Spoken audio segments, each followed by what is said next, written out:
it is I, Farmer Joe, Lord of the wood chips. This is how we feed our soils. We get wood chips dropped off here by local tree removal companies 2 to 3 times a week. And then we load it in the manure spreader and we spread it on the field. Check this out.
There you go, folks.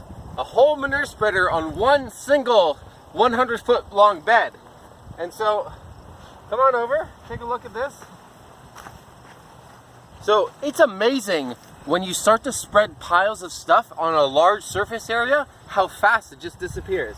Like, how many inches do you think there is here, you know? That huge pile, there must be like 3 or 4 or 6 inches here, right? Wrong. Check this out. There's barely a single inch. It's amazing. Anyway, so this is all to say, when you're fertilizing your home gardens with compost, it does not take a lot to put a lot on. Because here, I haven't done the math, but I wouldn't be surprised if it was 500 to 600 tons per hectare, which is a super high dose.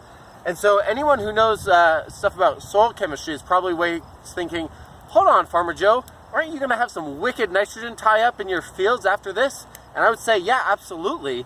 And so nitrogen tie-up is what happens when the bacteria and fungi who are breaking down the wood chips compete with the plants for nitrogen in the soil. Because wood chips are very, very high. Oh, hello. I'm the police. Oh my God, I just got a fine from the police officer. That's a lot of zeros on my fine, like $50 bajillion. So carbon is very, wood chips, no, here you go, here's your payment. No, here's your payment. No, here's my payment. No, here. Okay, get out of here. No.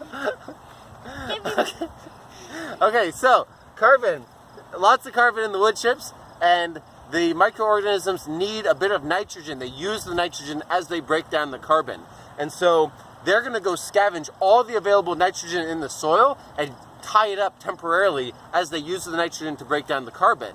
And afterwards, once it's all broken down, the microorganisms are going to die and release the nitrogen back to the plants. But in the meanwhile, if I tried to grow a vegetable crop here next year, no matter how much nitrogen I put on, there would be a deficiency. I mean, that's a slight exaggeration. I could probably compensate it, but instead, I let nature do the work.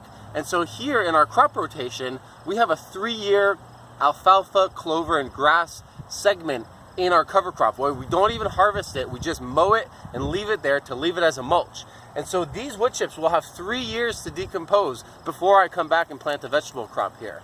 And so, like the next block over, we see that's what I'm talking about. That's the grass and alfalfa and clover cover crop that's going to grow for 3 years, fixing nitrogen from the atmosphere, competing the weeds, penetrating the soil deeply with its pivoting taproot. Alfalfa, very, very deep taproots. And so, yeah, that's how we do it.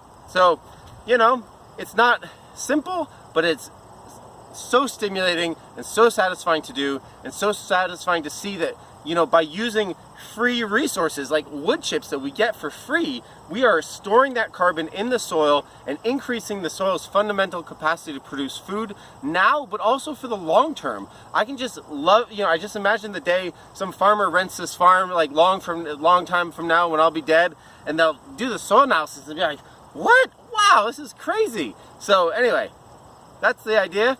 Feed the soil. Healthy soils equals healthy plants equals healthy people. That's the bottom line, folks.